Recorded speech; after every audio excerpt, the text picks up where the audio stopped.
this morning. As you know, I'm really passionate about what we're building here at Agent Inc. and just love the fact that you guys are all a part of it.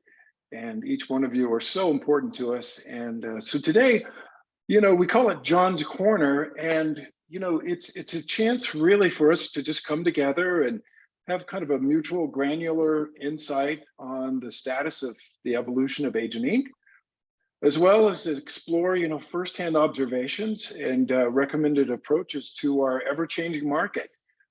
And then towards the end of the hour, we will just open up to you, the audience, for any questions. I mean, it's a time for you guys to just say, hey, John, ask me some really tough questions. And we're open to answering everything you can throw at us. And I want you to know we're currently broadcasting from agentelevated.co, which I want you to get more and more used to using. And after the recording today, John's Corner will be posted on agentelevated.co's media library. So you'll be able to refer people to it or go back and watch it. And so let's all get used to using Agent Elevated. So, I wanted to start by saying I always strive to take a positive slant on the market, on recent data and news. And I constantly remind our whole group of sales agents, guys, we get paid to be positive. And nobody wants to have somebody come in their living room and just be, negative Nelly. And I've known that my entire career. So I think, our energy, our enthusiasm, our level of knowledge, what the depth of data and training that we have can always show up in a very, very positive way as we go in the living room. And that doesn't mean we sweep data under the rug. It really means that we shed light on what we're seeing, what we're finding. I mean, people look to us because we're in the trenches, right? I mean, no one knows the market better than us because we're out there every weekend dealing with it, taking the calls, having the conversation. So we are the professionals, and our clients really want to hear from us. So today we're going to cover a lot of mixed economic news. Carrie, you just mentioned that this market's changed a lot. So we're going to get under the hood and try to understand what those market dynamics are, how they're impacting our market, and what we need to communicate about that. But I always want to go back to the real positive news as a group of salespersons. The positive thing for us is markets are going up, markets are going down, markets are shifting left and right. The great thing for us is that we always have a market. And if you don't own the product, if you're in charge of moving it, then your income can be really consistent.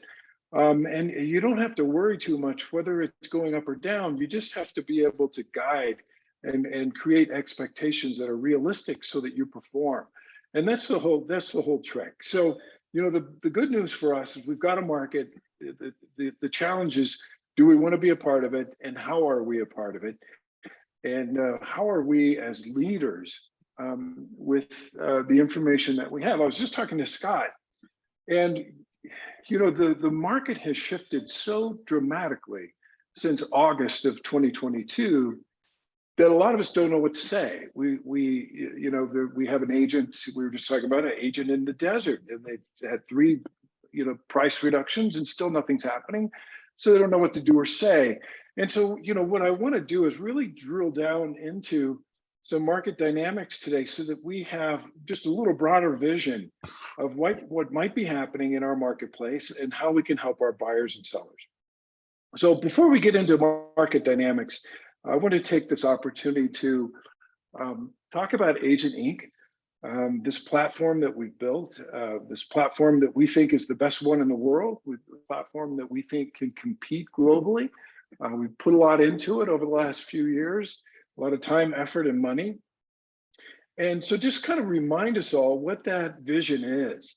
The Agent Inc. is envisioned to be a global brand, competitively built on an enterprise stock award for every single agent, including not just ownership in a brokerage company, but a nationwide mortgage company that we're building very successfully with just an incredible team. Patty and Dylan, as you know, are running that, and they've got us hooked up with just about every major product supplier you can think of. I mean, if you guys really want to be competitive on quoting mortgages, go to Patty and Dylan. We have incredible resources. They've done a great job of building that. Now it's just pushing it out nationwide as we grow Agent Inc.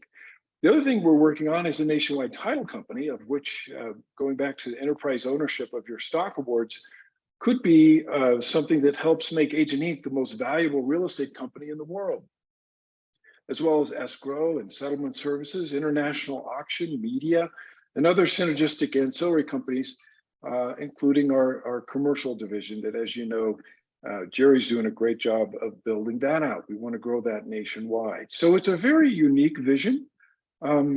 It's a vision that includes capping all of our agents. Eventually, Carrie, you will not pay Agent Inc. more than $16,000 a year. Won't that be wonderful, right? Because we intend on capping the model, and that goes for everyone, including a special offer to our teams, which is even more beneficial to team leaders. Revenue share is something that we're already practicing, and as you guys know, we have 7 tiers of revenue share.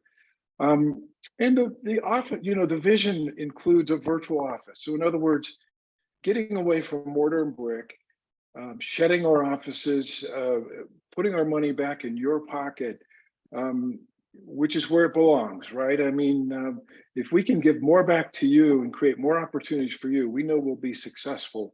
And COVID taught us that none of us need, you know, offices to recruit agents. Agents have learned to live on their phones and operate remotely. And so that's a wonderful thing for Agent Inc. because we now can be borderless. We just signed a nationwide contract with Regis. And so all these new states that we're going into, we have you know, offices that people can go into and use the conference room, et cetera, if they want to, but otherwise work remotely. And that really helps the new model of Agent Inc. Be profitable.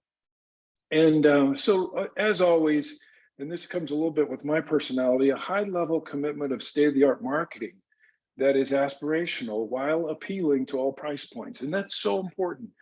You know, when I had M Magazine and McMonagle Group, it was really all geared towards luxury. And I remember, you know, going after lower price listings, and people just looked at me like I was some alien from outer space. They said, geez, we just don't see our products mixed in with your marketing materials. And, you know, that always stuck in my head because 92% of the United States marketplace is under $1 million. And well, obviously that's 92% of the market that we desperately want to serve. And so we don't want to alienate ourselves to either side of that. I mean, we've proved that we can perform in the luxury market along one of the most competitive markets in the world, the Gold Coast of Orange County. But to me, what's just as important is being embraced by all price points. And I always compare it, you know, to like Apple. I mean, everybody loves Apple, whether you're a billionaire or a starving college student. I mean, you love the phone or you love the laptop, and it appeals to everybody. And that's the vision for the marketing approach of Agent Inc. So what competitors do we have? You know, we've been spending the last few months really in anticipation of rolling Agent Inc. out across the nation and into Mexico and starting to go into international countries. You know, we realized that it's time to pause and have the capital behind us that we really need to do something this ambitiously. And so we put a lot of time in our pitch deck and, you know, even doing a closer examination of our true competitors right now and our performance and use of funds and all these kind of things. And really, you know, as you look at it, there are traditional models that we feel are waning, dying. And I think as this market gets tough, you're going to see a lot of them just start folding. But any model that was built on the premise of mortar and brick, you know, pretty logo, and just a traditional split with no additional, you know, stock ownership, capping, revenue share. It said all these wonderful new engines that we're seeing in just a few competitors.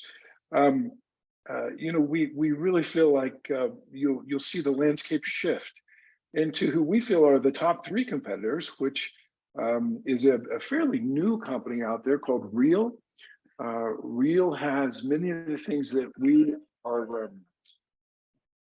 excuse me, let me turn my ringer off here.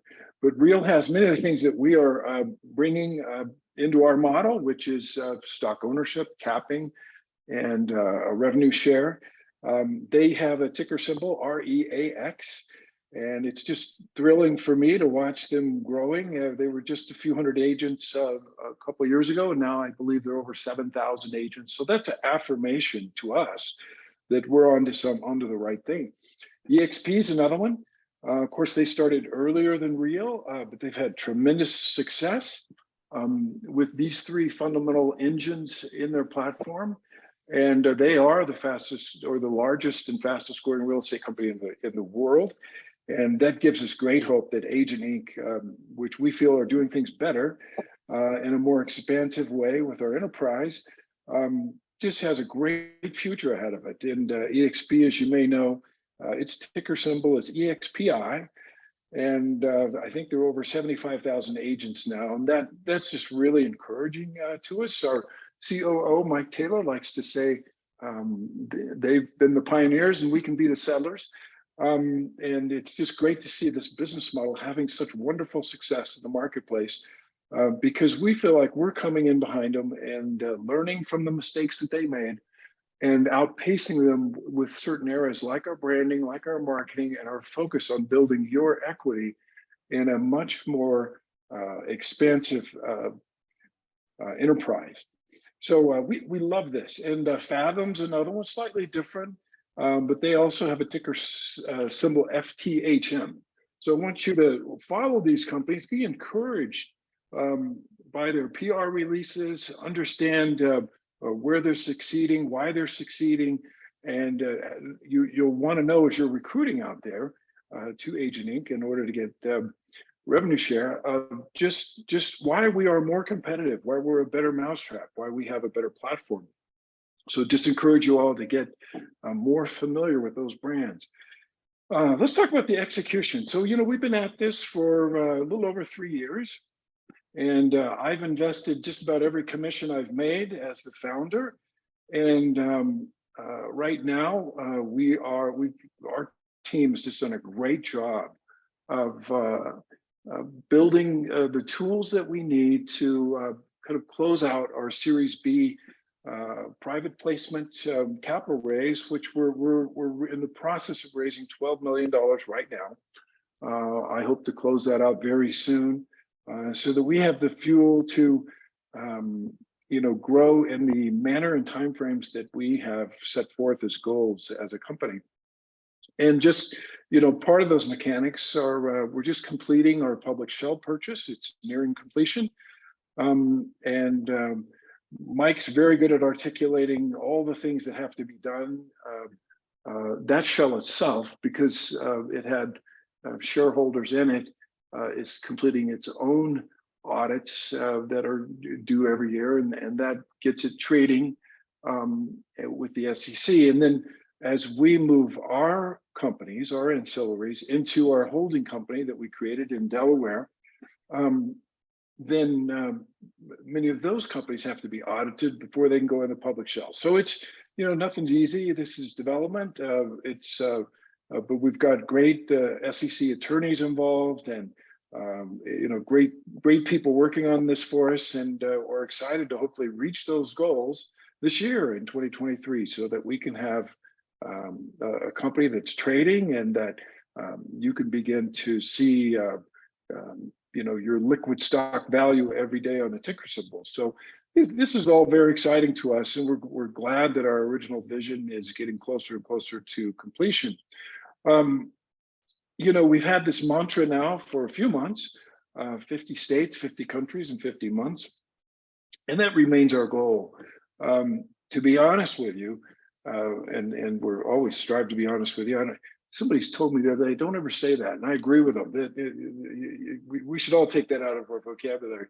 But you know, we got hit pretty hard in August with a tremendous drop in our revenues. We experienced about a 75% reduction in our revenues because of this major shift we felt in the marketplace. Now, you know, all of you manage your own business, and anytime you have a shift that dramatic, it's a hard thing to manage. And so we got real busy, and you know, we closed down a couple offices. We closed out our office in La Jolla. We closed out our office in Dana Point.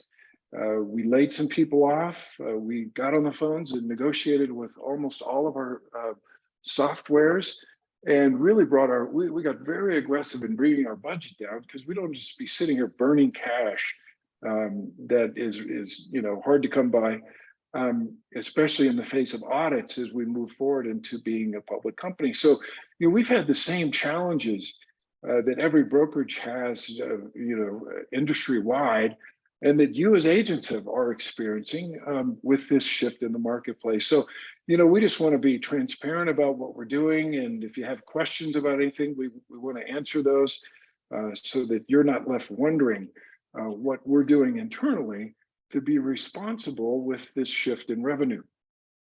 But you know, we feel like we're built for this economy. There is a lot of pain in the brokerage business. Brokerage revenues are suddenly down, you know, 35 to, in our case, 75%. Not just due to higher splits, which have been happening over the last few years, and rising costs and overhead, which, you know, every business is experiencing that. And then many are, you know, encumbered by leases just from old bad habits. But there's, you know, there's been a significant decrease in home sales. In fact, we're going to get into some numbers today and show you that that's the biggest decrease in over 15 years. There's a decrease in mortgage income. The mortgage industry, because of the fact that the refi portion of it just completely went away, you're seeing mass layoffs of thousands of people in the mortgage industry. And then, you know, a lot of people that want a new mortgage today, there's a big affordability shock, and we'll get into that a little bit later today. And then, of course, you know, with every transaction, we try to capitalize on escrow, mortgage, insurance, home warranty, all these kinds of things. So when you lose a single transaction, it's multiplied by several times. And so there's a multiplying effect for when the market slows down. And but you know, we feel, kind of getting back to my point, that Agent Inc. is really built for this economy. And you say, well, you know, why? And I would tell you, because we created this new, modern, cutting-edge model to really be nimble, to not be tied down with a lot of overhead, to not have, you know, literally any mortar and brick leases, and to give most of the money back to you. And so I think as we move into this, you know, as we keep moving into this market, and it becomes potentially even more challenging in 2023, you're going to see this new model that EXP, Real, Fathom, and Agent Inc. are perfecting. There's going to be winners and losers. And it's becoming pretty clear that this virtual model is you know, quite frankly, becoming the winner, and the traditional models are going away. And so, you know, we can talk more about that, but we really feel like we're built for this economy, and that we will have significantly better opportunities to recruit in this economy as agents step away from traditional models, looking for more value and more benefits. And so we're excited. We think that what's happening in our world right now just really couldn't happen at a better time as we launch Agent Inc. Across the nation. So, you know, I'm going to go ahead and shift into marketplace dynamics, and then we'll open up for questions from all of you at the end of the, hopefully the end of the hour. I've got a lot of material here. I'm going to talk fast, but hopefully we can wrap this up within the hour and have time for you to ask questions. So as we talk about marketplace dynamics, I want to start by saying I got into the residential real estate business. Most people would say at like the worst time. It was literally 12 months before my geography that I was working in went bankrupt. I mean, Orange County went bankrupt, I think, in '94, and I started in '93. And as Scott and I were talking about a little bit earlier, the commercial market just froze, and a lot of the residential market stalled, and volume went way down. And it was, to me, I didn't know any better. I was new on the scene, and all I saw was this incredible marketplace. And I just went to work, started doing open houses, and getting to know people and understanding, what their needs were. And I, very quickly became a top producer. And sometimes when you're in the middle of crises or changes or transitions in the marketplace, you don't really know it. I mean, you feel it, but you can always look back then at the data, which we typically get 90 days later, and say, oh wow, geez, that was those statistics were just significant. But kind of a lot of times we're in the middle of it, we don't know how significant it is. And I can even say that today, because some of the best data that we'll go over today is always lagging by 90 days. So you and I, who are in the trenches talking to people, are really the best for knowing what's really happening. And that's why our clients love us, and that's why they love to talk to us. But I learned decades ago to never predict the market. And I'm grateful for that lesson, because, most of the time I would have been wrong. A good example of that is this past few years with COVID-19. I really expected COVID-19 to just crash the market. I mean, if you think about it, locking everyone down in their homes and closing restaurants and hotels and all this stuff, I mean, you'd literally think it would decimate the market, because there were a lot of small businesses that just got destroyed. But what happened? Well, we printed more money than we've ever printed before. There was massive stimulus, and interest rates went below 3%, which caused the real estate market to absolutely explode, and coined, popular new phrases like fix and flip and iBuyers that we really never heard much about before. And so it was an absolute contradiction to what my gut told me was going to happen.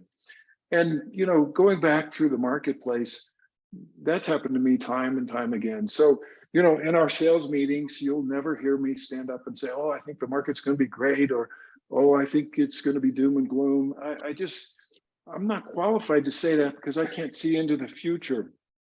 And some of the material that we're going to go over today, is there, in every market, you can take a bull position or you can take a bear position. And the bulls and the bears always have good arguments. And I think it's important for us as salespeople to understand both sides of that argument, because we're going to face it in the living room, right? You're going to go into living rooms, and people are going to be very concerned about what they're hearing on the news, what they're seeing. And then you're also going to have a lot of really resilient people who have been rewarded in their lives for being counterintuitive, bucking the trends, fighting for the last dollar. And so a lot of our luxury market, that's the mindset we're working with, right? We're working with people that are basically counterintuitive towards approaching the market. And so it's a balancing act for us always. And one of my first mentors gave me a quote 30 years ago that I reflect upon often. And he says, when things are good, few people see them turning bad. And when times are bad, few people see them turning good. And, I just always remember that. And so, you have to be careful about carrying such a conviction of which way things are going. But we do know one thing about real estate, and it trends, right? So when it does turn a corner, it has a tendency to go that way for a while, because why? News, right? News gets behind it, and they start picking up the data, and they say, oh, real estate's on the run, it's on the rise, interest rates are going down, and we've got this. And so PR gets behind the trend and it pushes everyone to action.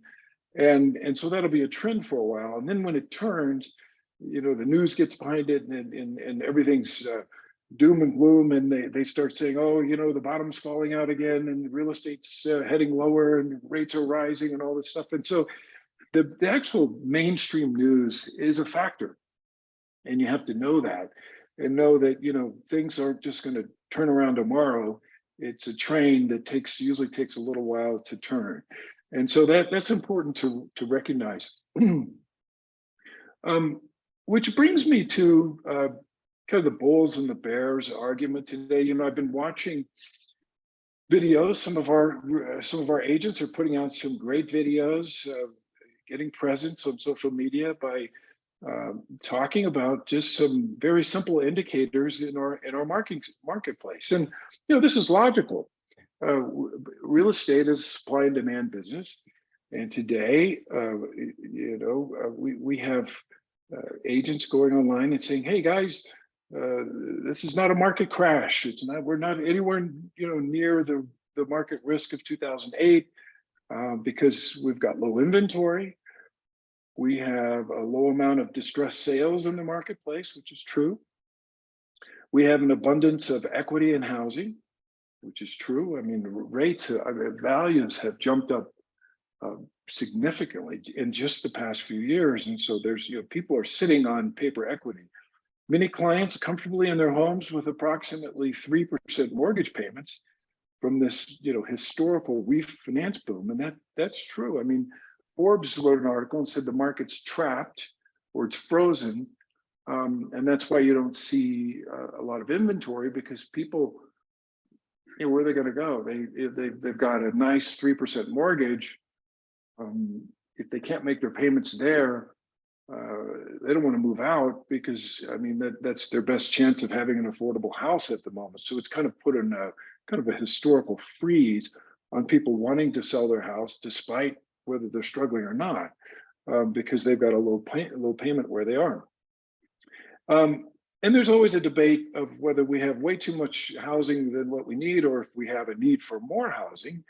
And when the market's rising and everyone's bullish, there's all these articles about how our children are going to need more housing, et cetera, et cetera. And then when the market's typically contracting, you see all these articles about how people moving back in with their families and people sharing apartments, and so now all of a sudden we have way more housing than we need. So that's always kind of an ongoing bull bear argument. But another argument today is, well, we've got low employment. I mean, the government's saying unemployment, I think, was around 3.5% now, which is always debatable depending on what baselines you look at. But there's good news that we can all point to say, hey, we've got a stable marketplace. And you can even go deeper than that, right? You could say, despite the retrenchment in the number of sales, the ratio between demand and supply remain balanced. That's true. I mean, that up until the last few months, that's been very true.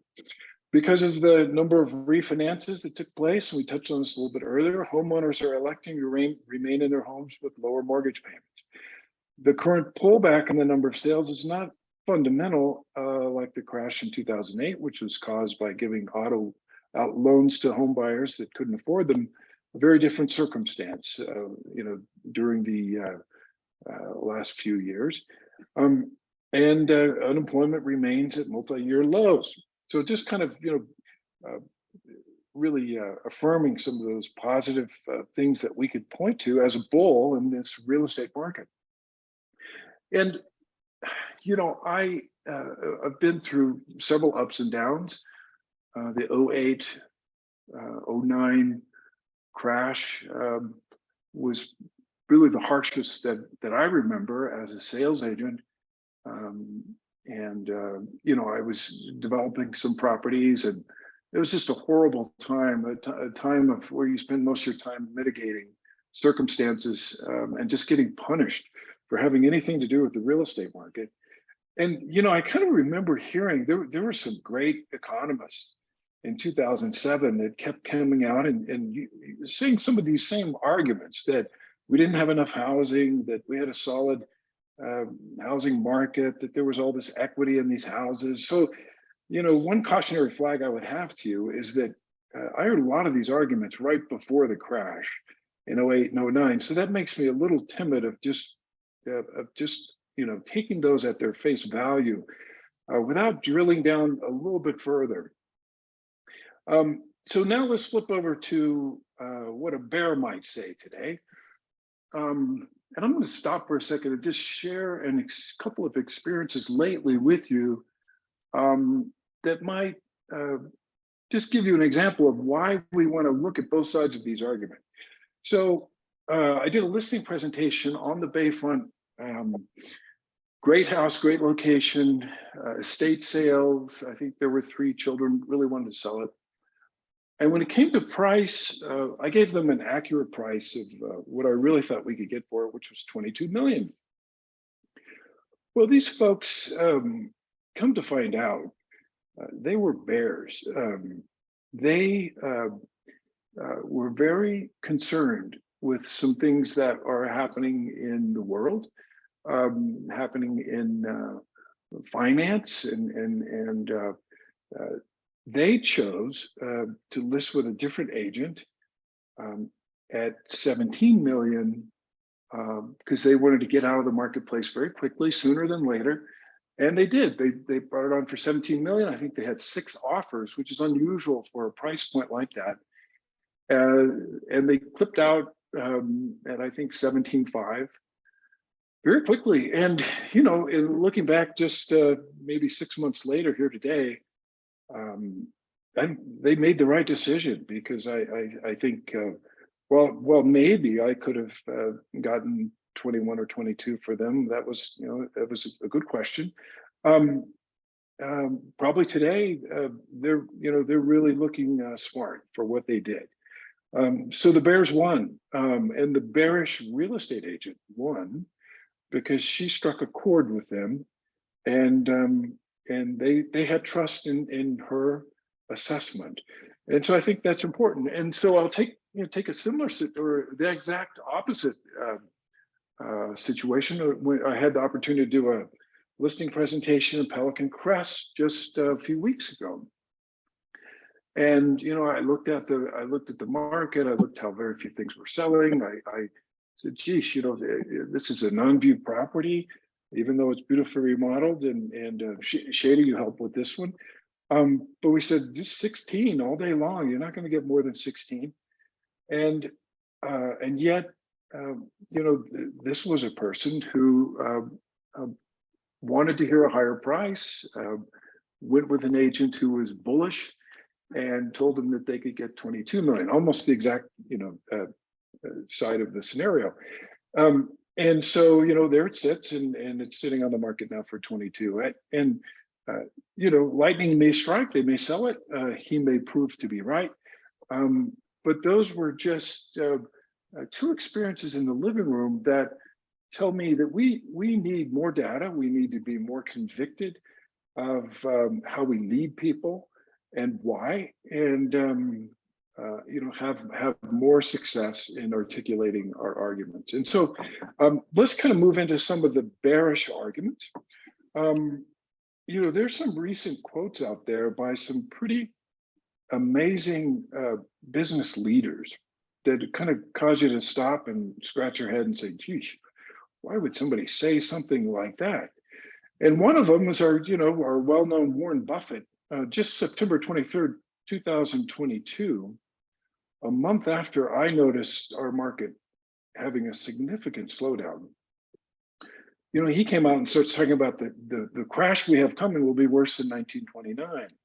That's a pretty kind of hair-raising statement from somebody who's leading one of the biggest stock portfolios, Berkshire Hathaway. I mean, he's got every reason not to say that, right? He wants people to buy his stock.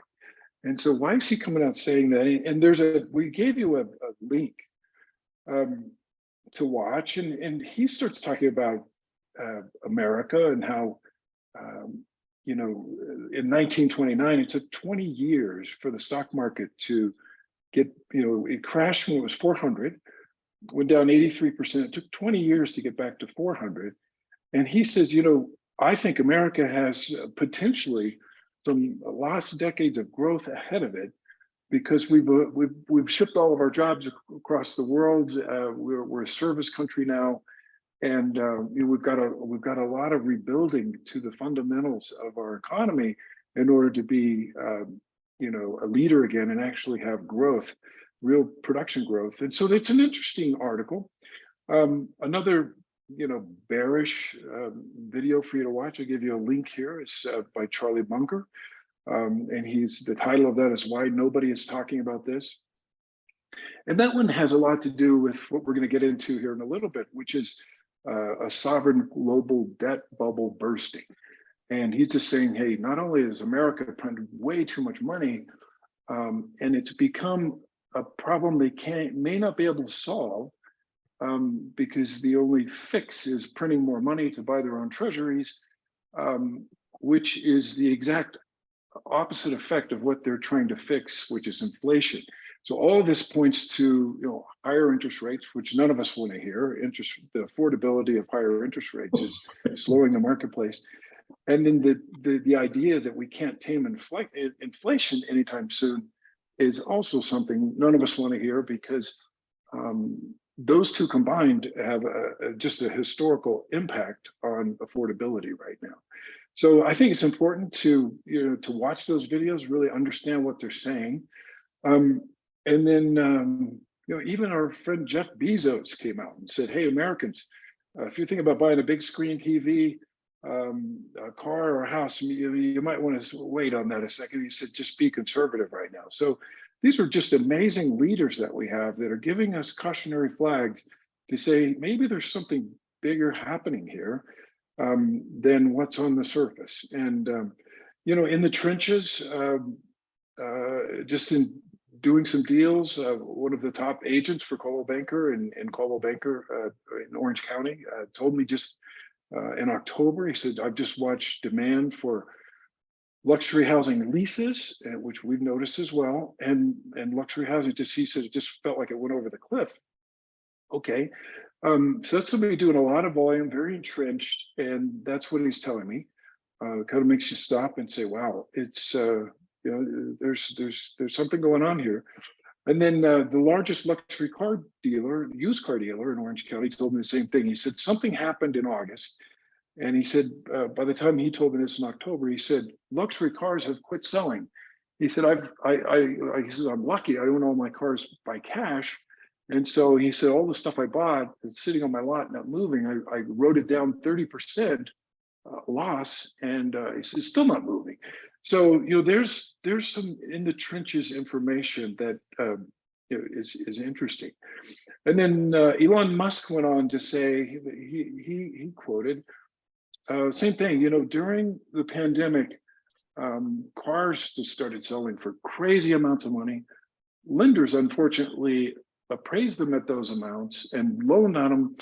And then now, as things have kind of mellowed out a little bit in our economy, you've got loans on cars that are 30% higher all of a sudden than what those cars are worth. So Elon Musk says the situation with auto loans could potentially become one of the biggest financial crises ever. So Elon is seeing, and I read a bunch of articles about the auto industry in 2022, and if you really dig into it, 2022 was a very difficult market for the auto industry. From volume and now prices have dropped significantly.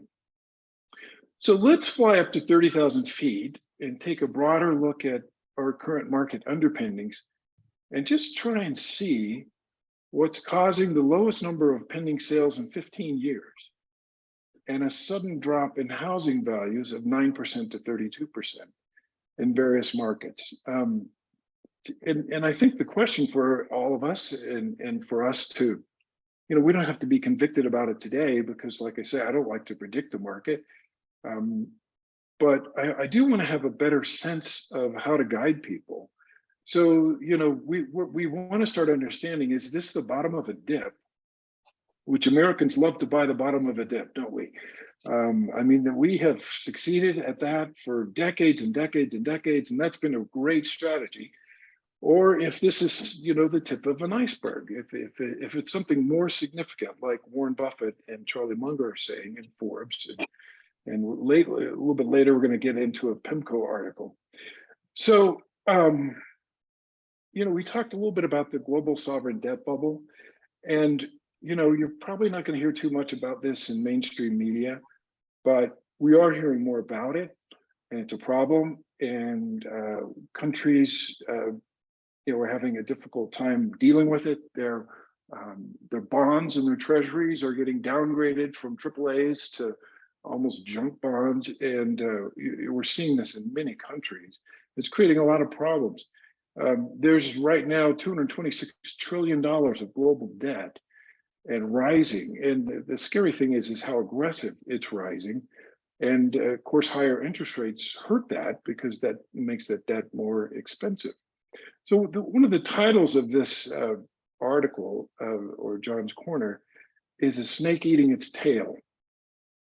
And I thought that was a good analogy because, a snake's never going to survive if it's eating its own tail.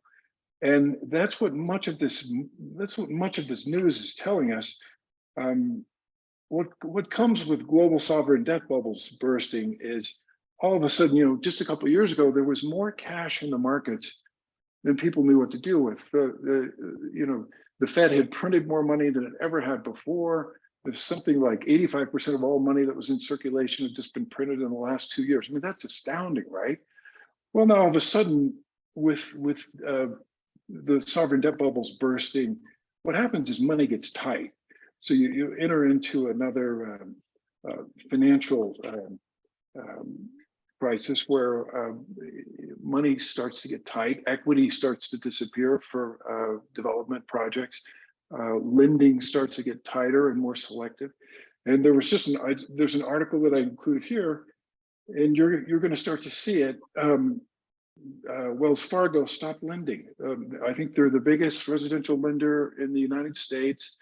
And they just came out and said no more loans unless you're a customer of Wells Fargo already, or for some minority groups, which I think is more for good PR, right? But anyway, kind of alarming. And then we see speakers for I think it's UWM, one of the largest brokerage platforms, of which our Agent Mortgage is part of, and he comes out and he says, "This is just the beginning. You're going to see banks stop lending, and everything's going to go to the brokerage," which is interesting. And I think we've shared a link on that.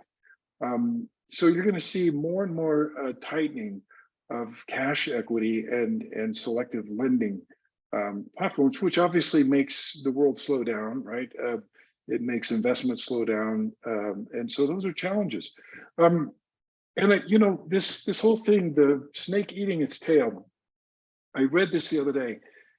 Simply put, and I'm not the smartest guy in the room, so I like it when things are put simply to me. I'm going to read this. I'll probably read it twice, just so we all get our arms around it. And Mike's probably laughing at me because he's the smartest guy in the room and he understands this stuff very well, having run financial institutions for decades. But the U.S. is soon scheduled to reach a debt ceiling of $31.4 trillion, which will most likely be raised. They always raise the debt ceiling, right? Because nobody wants to shut down the government. This means that the U.S. spends more than it earns. Well, duh, we've known that for a long time. We just keep outspending ourselves. Most investors are not enthused about earning 4% on treasuries when inflation is reportedly at 7 to 8%. And if you've bought a carton of eggs lately, you know what I mean. My wife and I give her hundreds of dollars a day to go to the grocery store, and she comes home with a little bag. I'm like, what in the world? It's just amazing to me how expensive basic things have gotten. The only way for the government to fund itself is through the purchase of their own treasuries, right? So let's just think about that. The only way for the government to fund itself today is through the purchase of their own treasury with money they print. So ultimately, this additional money supply ends up fueling the inflation problem that the Fed is trying to fix. So therein, the snake is eating its tail. This essentially points, and this is the news none of us want to hear, this points towards continued inflation and rising interest rates and higher mortgage costs, and of course, higher affordability. And you say, well, gosh, that doesn't sound very good. I don't like the sound of that. Let's look around for some more positive information. And so, I turned to PIMCO, and if you just pull up Wikipedia on PIMCO, you'll see they're right there in our World Quarter backyard there in Orange County. And they manage more than $2 trillion in assets for central banks, sovereign wealth funds, pension funds, corporations, foundations, endowments, even insurance funds, et cetera. So, I mean, easily one of the greatest authorities on finances around the globe. And, if you read their article, which just came out a few months ago, this is June 22nd, 2022. Their tagline was "Reaching for Resilience," and I'm just going to highlight a few things. You guys have the link; you can read it. But they said, "Hey, the war in Ukraine," and I'm summarizing here, kind of totally screwed up our previous thoughts about the market, and so we see fractures. You're going to see that word a lot in this article. Fractured world, fractured markets. We see risk of deglobalization and fragmented capital markets over the secure horizon. We believe governments and corporate decision makers will increasingly focus on searching for safety and reaching for resilience, including increased defense spending. Now, that's good for parts of California. And diversifying supply chains. These trends may augment economic inefficiencies and increase, we don't want to hear this, increase inflationary pressures. We also see an elevated risk of recession over the next few years. Our secular forecasts for shorter business cycles, so in other words, everyone's looking at just shorter bites at the apple. Given the changed inflation environment, diminishing policies responses warrant a focus on reaching for portfolio resilience. You just hear that word over and over. Fixed income assets at higher yield levels. And then they go back to saying we've had massive disruption that we didn't anticipate. The war, the Russia invasion of Ukraine just had systemic effects. We see an elevated risk of recession, stubbornly high inflation that reduces households' real disposable income, and central banks' intense focus on fighting inflation, et cetera, et cetera, et cetera. So, that is one of the world's biggest leaders and probably has the most exposure out there. And that is, that's their message to us, some cautionary red flags. So the other thing that I came across too in doing my research, and I thought this was interesting, rising consumer debts colliding with rising interest rates is a ticking time bomb. Over the last several months, consumer debt has climbed, and this is just the last 90 days, climbed at a steep, steady pace as Americans struggle with rising prices.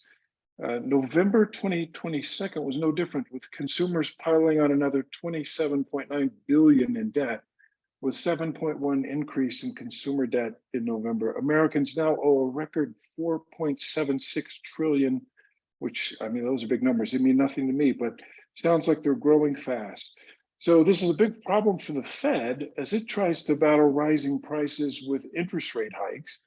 The inflation that the central bank created is forcing people to go deeper into debt. Meanwhile, the inflation fight is making debt more and more expensive. Again, the snake eating its tail, right? And we've given you, I think, a link to that article, and you can read more about it. So anyway, there's a few other things I wanted to just touch on. One is, we keep hearing about BRICS, and BRICS is a threat to inflation because you're starting to see countries like China and Russia, and I'd be giving you a link to see, I don't know how many dozens of countries now are pulling away from the need to buy petro with the American dollar, basically. For the last, I don't know how many years, if you wanted to buy petro as a nation, you had to use American dollars. And so with the rebellion towards that and these countries avoiding that mandate, what you're going to find is these countries that have joined BRICS that no longer have to buy petro with the American dollars, they no longer need those American dollars in reserve. So what happens? Those dollars come back to the United States and create more inflation. So that's a inflationary threat that seems to be happening in real time, and also could challenge the strength of the dollar if that continues to grow. So what I want to do here is, just pick these market indicators for us to follow every month at John's Corner, and just check them. One is the S&P CoreLogic Case-Shiller, which in my opinion is the most accurate market data you can find. They do it 10 city, they do it 20 city, they do it nationwide. Currently that's sitting, I think the nationwide is 298 basically today. And I just think we follow that. I want us to also follow CPI. Even though that's put out by the government and the government is constantly redefining that, I think it's important to at least follow their report. But I think the consumer confidence index too is something that we want to follow, because today that's at 97. That's a 14-year low. Anytime that number's below 100, that means the United States is pessimistic about the next 2 years, basically. So it's important to follow the Consumer Confidence Index. And then I've put on here a list of builder sector. So some of the top builders, some of the top builder suppliers like Masco, et cetera. And then we just want to follow those and just see how our industry is faring from a month-to-month standpoint, and just kind of double check those numbers. The new homes builder outlook. Again, talk about being in the trenches. One of my good friends owns one of the top drywall and insulation companies on the West Coast. They deal with all these guys. They've got over 150 builders that they work with, all the big boys. And I said, hey, what's happening? And they said, well, slashing pipelines for 2023. A lot of them have completely pulled out of the markets. Some of the bigger ones, 40 to 50% reduction in their pipelines for next year. Lennar is now holding 25,000 homes.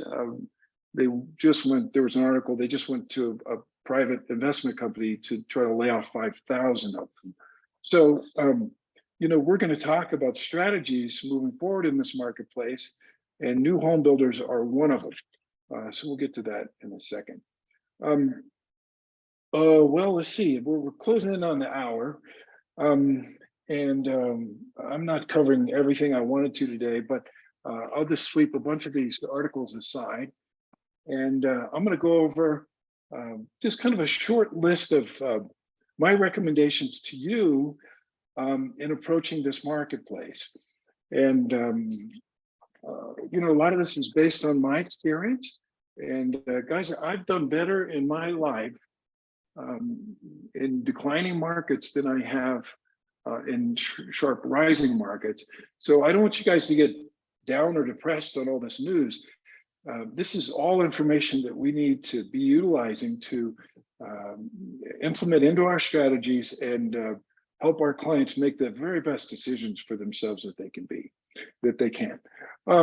So getting into just, let's see, I think I listed 14 recommended market approaches. Number one, be purpose-driven.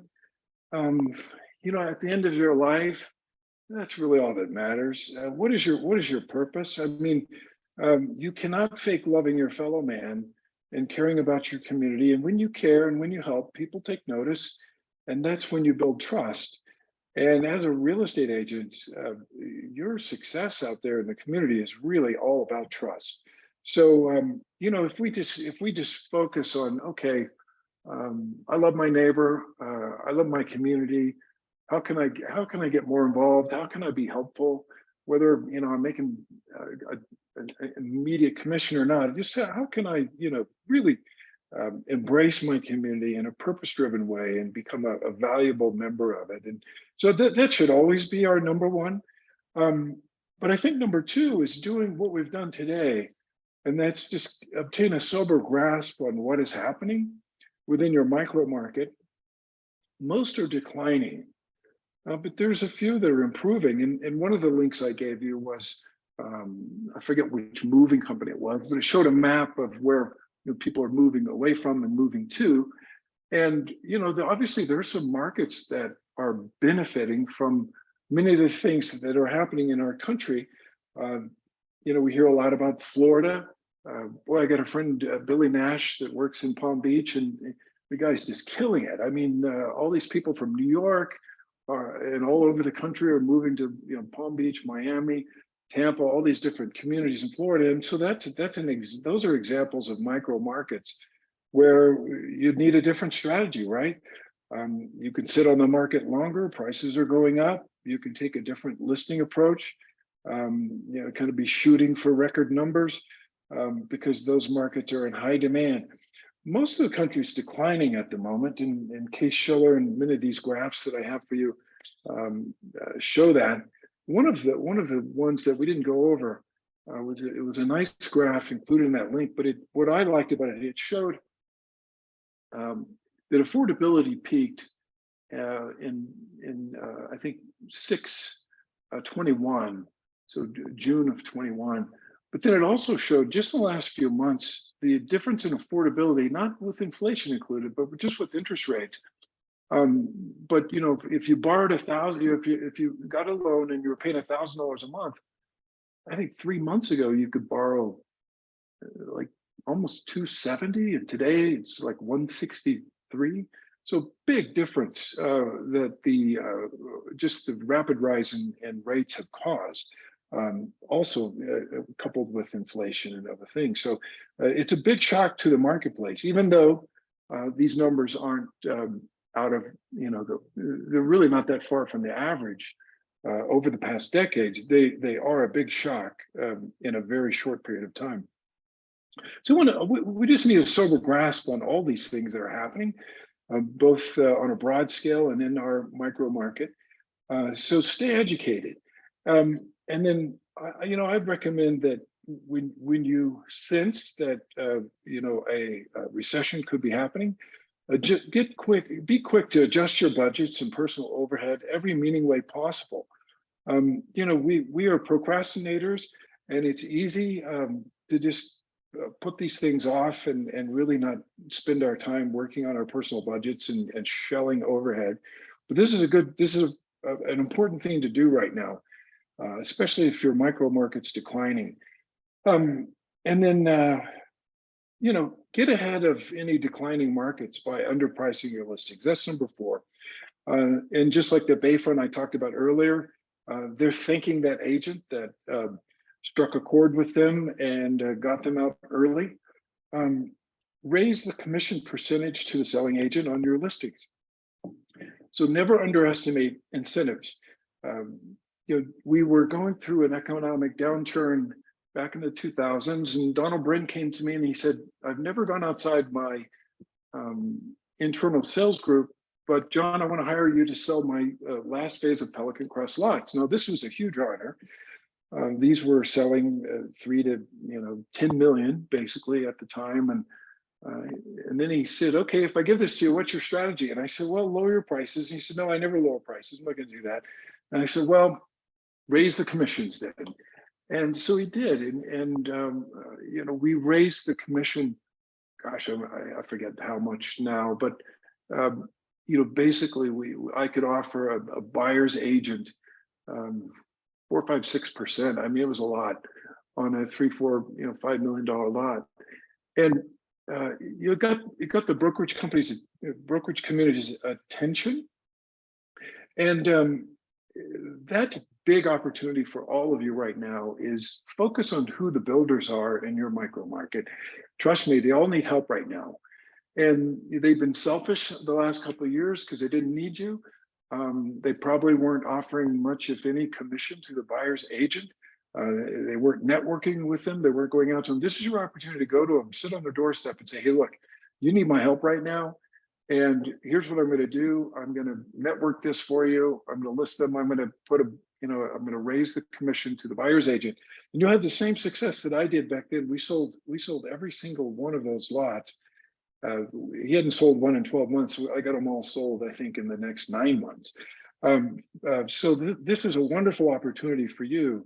It's to go to these builders and pull a strategy together with them. Focus on getting motivated listings in and around your geo farm, and stop chasing buyers. So that's one of the top recommendations I could give you. Practice fundamentals, practice fundamentals, practice fundamentals. When you get into a normal market or a slowing market, fundamentals become so important, because you've got product, you can be out there doing open houses, hopefully in the same neighborhood every weekend. People get to know you, they get used to seeing you, they start thinking you're a hard worker, they see your signs, you're getting listings, and you can build a business. So this is a time where you can practice fundamentals and build a business. This is just the perfect storm for you to start building your brand. Think about it. A year ago, when there was no inventory, you couldn't do that, right? You couldn't find an open house. You couldn't find a open house in the same neighborhood, and so you're just kind of you're an unknown, and you weren't building anything. But now you can. So that's a big opportunity. So for me, I'm going to prioritize auctions this year. I have a goal to do 52 transactions in 2023. I have a goal to have my best year ever for personal production. And I like auctions. I think they're great. I love that sellers can take control. They can create a time frame. I don't have to, I'm not a very likable or charming guy. And so for me to get somebody to like me for 6 or 12 months, it's almost impossible. Just ask my wife. But I can manage a relationship for 2 months and see it to success. And I think that's one of the reasons I like auctions, is because they don't last forever. You get in, you get out. You put 6 months of marketing inside of 2 months, and you find a huge pile of a huge amount of buyers that could go through the property. And actually the fees are better too. So for us agents who focus on auctions, we typically get paid more per transaction, because there are a lot of work and there are a lot of marketing. But many of you know we have Agent Auction, but I'm also on the board of Concierge Auctions, which was recently purchased by Sotheby's. Now, so what I've done is I made a deal with them. I said, hey, for all of our luxury auctions, let's say 3-5 million plus, I'm going to run those through Concierge. Now, the nice thing about that is they've got great managers, they've got great salespeople. I'm really just introducing clients, and they take it from there. They pay for all the marketing, they pay me a referral, and they give the listing agent an extra point. And now, because they were purchased by Sotheby's, they have the ability to use, I think it's like 800,000 person database that has bought art in New York. So this database is unbelievable. I am super excited about it. I just signed our first one. It'll be my first auction of the year. Got 51 more to do. But you're going to see our properties on Dahlia, 356 and 358 Dahlia, come on to it's actually called a world sale by them. And so we're going to get a lot of people through there, and we're going to get some offers, and that's going to be a fun success, and that'll lead to many more. But that's just something that I'm focused on, And so the deal I made with them is I said, hey, if we run all of our luxury market auctions through you, all of your smaller auctions and different products like yachts and jets, they're going to start referring to agent auctions. So we'll have a pipeline of business for agent auction, which I'm excited about. So I talked a little bit about that. And, you know, let's look back on that article by Forbes. They say you've got a frozen marketplace. Well, why do they say frozen? Well, if you bought a house 8 months ago, 9 months ago in Scottsdale or Las Vegas, and you paid $950 for it, and the market dropped, you know, some of these houses are back on the market now for $650, and they're not moving. Well, you know, most people finance those with 10% down, 15% down. So with commissions and sales costs, they're frozen. They can't really get out of them. And so my recommendation is make sure you've got a good go-to short sale agent, because you're going to run into more and more situations like this where you're excited to get a listing and then you realize that with sales costs and what they owe on it, it's a short sale. That's okay. I've done a million of them. Short sales are fine. They take a little longer, but you don't want to be the one tasking through what's required to get a short sale done. You want to have a good short sale agent to refer it to. So just want to encourage you all to find one. And then, you know, if some of this comes to fruition that we're entering a recession, you're going to want to start developing relationships with banks and lenders for future REO business. Read my book, 40 Days of Farming, and be aggressive in building out your network during 2023. Fundamentals, fundamentals, fundamentals. This is the time to do it. I put a lot of time, effort into laying it out for you. So it's a quick read, but get that book and read it and build your, start building your network out. It's you know, it's much better for your phone to ring than for you to have to be chasing people down for business. And that's what that's all about. You know, the other thing that I just want to throw out, I mean, in 2007, it seemed like every person I came across, from my dentist to my plumber, had just bought 4 houses, and, you know, we had tenants in them. And then I watched over the next few years, they all lost them. Because tenants disappeared and they were holding vacant houses. And I'm not saying don't invest in rental incomes, but what I've made note of is that there's kind of a magical LTV in most downturns, that if your leverage is lower than 60-65%, you probably survive it. So, you know, my recommendation to everybody having just been through a downturn before or several, is just take a look at your real estate rental portfolio. And if you owe more than 60% on it, sell it or pay it down. That's just, I think, a conservative recommendation today. As building of new products slows, we had to skip over it, but I have some articles in there about, you know, appliances are going to just keep being scarce and keep going up. There's a major shortage of tin in the world. Windows, you know, if you drive by a house that's being built, you stop and you say, what are you waiting for? Well, you know, it's taken 2 years to build a house we thought we could build in 6 months because we're waiting on the windows. So those are two things are just part of the supply chain that's broken, and the costs are soaring. You know, somebody told me the other day they just spent $1,350 building a luxury home, and just the structure in Orange County on a flat lot. That was a nice home, but most people don't recognize how expensive building costs are, and then the added expense of the additional timeframes required because of waiting on things like windows and appliances. So, you know, if you're going to sell this product, you really need to know your stuff. You need to know how to sell new product, because it's going to get more and more rare. So people that want new products are going to need to understand how much they should pay for it, and what an opportunity it is to buy something that has gone through all those pains. So in closing, I look forward to seeing you all back next month, where we'll continue to examine much of the same data to keep identifying trends. We'll also begin to invite guest speakers during this time to share more insight on what's actually happening inside their world. We'll get into the trenches with some great guest speakers. And lastly, I just want to ask you, are you a bear or are you a bull?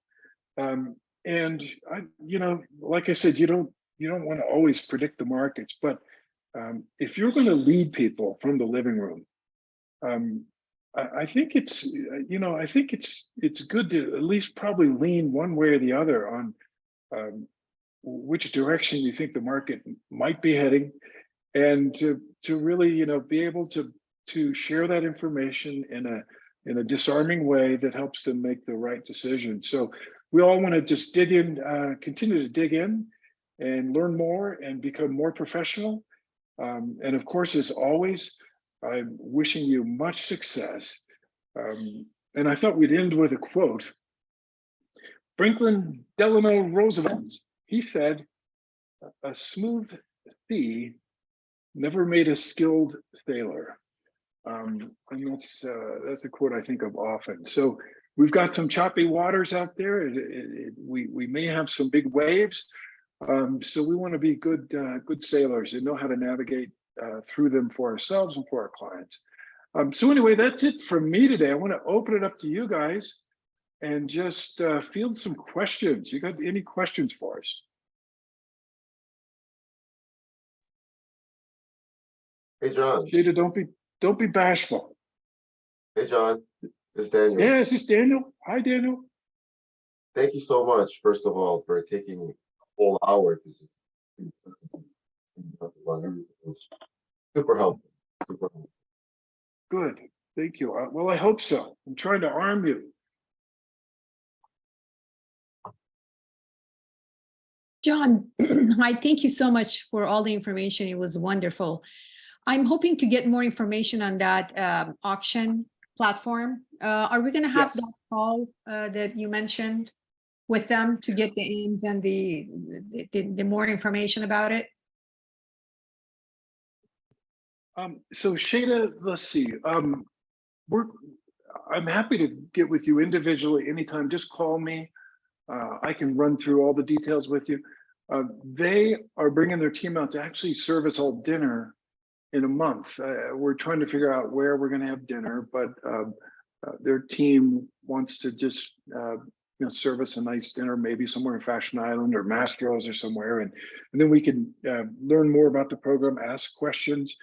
But there's a lot of information I can share with you in the meantime. So, and I can start forwarding you stuff, documents and things that we're signing on Dahlia right now. So, yeah, just anytime call me, and then I'll know that you're interested. So I'll start forwarding you things. Thank you.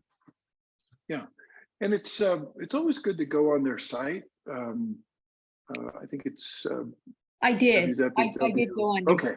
Yeah, and I just leave it open because I always want to see what properties are coming on, and there's stuff all over the world. They're the most successful luxury real estate auction platform in the world, and with some of the information coming out, I mean, there's I've got a client in Pelican Hill right now, and he told me literally a month ago that he wouldn't take less than 16 million. He was just adamant.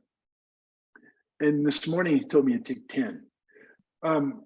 So, some sellers who are, and this particular gentleman has a real estate portfolio that's, he's feeling some exposure on. He's feeling the market trending, and he's like, just reacting very quickly to say, okay, I want to get this one gone. And so that's, when you start seeing that and hearing that from people, that's when you can talk to them about auction, because they know that it's better, or at least they believe that it's better for them to get out sooner than later to protect whatever equity they have in their house. Yeah, that would be a great call. Yeah. It's not for everyone. It's not for the guy in Pelican Crest that is going to sit there and wait till he gets 22 million. He's probably never going to do it, but it appeals to some people who have a different conviction. Yeah, thank you. Yeah. Anybody else? Scott, you're awful quiet. Well, I was just listening and, yeah, I think it's so wise to be informed and no, we can't predict the market, but the beauty is we can predict the number of people that are going to need help from a professional to buy or Right. sell for their personal reasons because life is creating needs for them. And so Right. the balance between being informed and understanding both sides of this market dynamic, but Bulls and the bears. keeping that in balance because neither side has anything to do with an individual's personal need to buy or sell a home. For the most part, that personal need is existing because of their life situation. And so, but what I can take away from a greater understanding of both sides is my ability to communicate with that client in a way that they have confidence in me as a leader because I have a grasp on what is going on out there and understanding dynamics and reassuring them that I can lead them, that we can lead them to accomplish their individual goal. And I think it's so smart. You said this at the beginning, John. Look, it isn't our job to predict the market. Nobody has a crystal ball. You shared some quotes from very influential people that happen to be completely on opposite sides of what they believe is going to happen. Now, if these experts are disagreeing, I'm certainly not going to step in a place where I'm emphatic and saying, well, I know. Well, we don't know, but thank God that we do know with certainty the number of people this year that are going to have needs to buy and sell. It's just like the insurance industry exists on one foundational principle, and that's actuarials. They can predict life events that will cause people to need their service, and that is the constant. That is, apart from the economy, the constant is life events in people's lives. We can predict the number of babies that are going to be born, the number of families that are going to grow in marriages, the number of families that are going to break up with divorce, the number of people, baby boomers, that are going to sell and move down. I mean, thank God for the predictable events. And just like the insurance industry, the whole industry floats on those actuarials, those predictable events. That is our gift in real estate, that it also applies to the number of people that are going to need to buy and sell. And so there's our dichotomy, there's our balance. Be informed, have understanding, but with that, don't think that that has a lot to do with your personal opportunity to build your real estate practice, because it is just a facet. It's a piece of it that gives you confidence in the mind of buyers and sellers because you're an informed professional. And thank God they have a need that isn't based on my persuasion or my eloquence on explaining economics, because that's above my pay grade. If it's above Warren Buffett's pay grade and all these other people, it's definitely above my pay grade. But what isn't above my pay grade is I am able to help them with clarity and confidence and conviction that I can help them accomplish their goal. And so there we go. That's where we kind of land the plane, and when we bring this all down to how we're going to take this and information and move forward together. So thank you. I mean, this was an economics class to a degree that I mean, I haven't spent this much time at one time looking at an economic picture in I don't know how long, but it's helpful. And I tell you, I'm so glad we're in a profession where we're not wondering what the demand is going to be and if there's people that have a need. It's there. And so channel all this information into your personal plan to connect with people today. Yeah. And it's there's so much information, you have to kind of decide what you're going to use in the living room. And to me, in the last week or two, statements like this, hey, something major happened in August.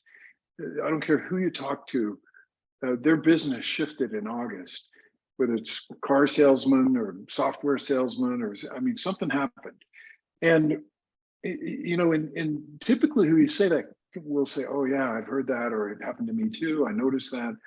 And so that, you know, so that's kind of identifying a pivotal point, July and August in the marketplace. The other thing that has helped me in the past few weeks has just been the point that, you know, wherever the market is trending, the trend in real estate tends to happen for a while, right? So, you know, if your micro market's going up because you're in Palm Beach, Florida, great, that could continue for a while. But if your micro market, because you're in a crime-ridden part of LA, is going down, then, you know, that'll probably continue going. That's just the nature of the business. And so those are two strong statements that you can usually feel fairly confident about. Anybody else? Mike Taylor, you're very quiet today. Well, you know, John, I think that you hit a really, really strong point. You know, everything we do to be successful, and I don't care if you're an athlete or if you're in the real estate business or the building business, is to understand fundamentals. And the time to be ultra fundamental is when you have market adjustments, which is what we're in now. And the other thing I think it's really important is that when people want to sell their house, they really don't care what's happening in any place other than their neighborhood and the immediate competition that they have.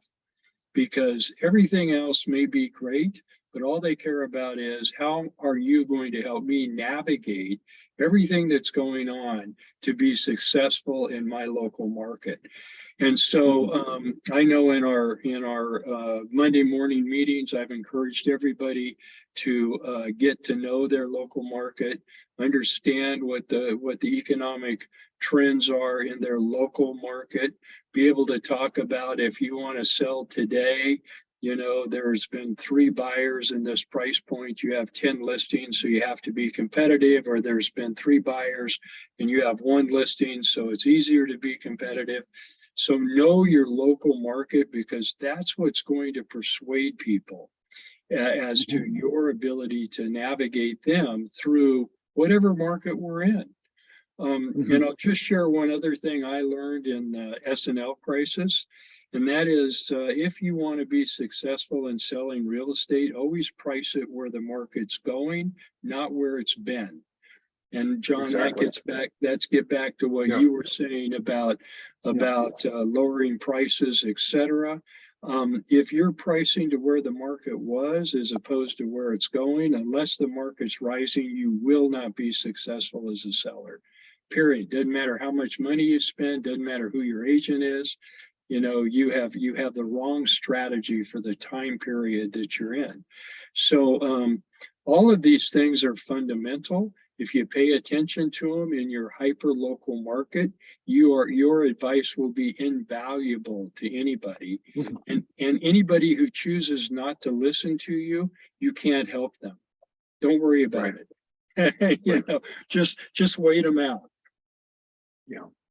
Well, we've had decades of interest rate climate that was continually lowering. I mean, if you look at Bill Gross's success at PIMCO, bonds do well when interest rates are lowering all the time. And I know you did that chart the other day of the history of rates, but I mean, what does it go back 20 some odd years of just continual rate reduction? It goes back 70 years, and man, it's really enlightening. But you're right. So if today we're facing, you know, perhaps a decade or decades of rates going back up, geez, the winners are going to be agents who can articulate that in the living room and say, hey, look, you want to price correctly if you want to punch out, and price correctly. It's pricing, how you compete, how you show, all this kind of stuff. So it's just we're going to continue to follow these indicators and just become sharper and sharper about what we say in the living room. But thank you all.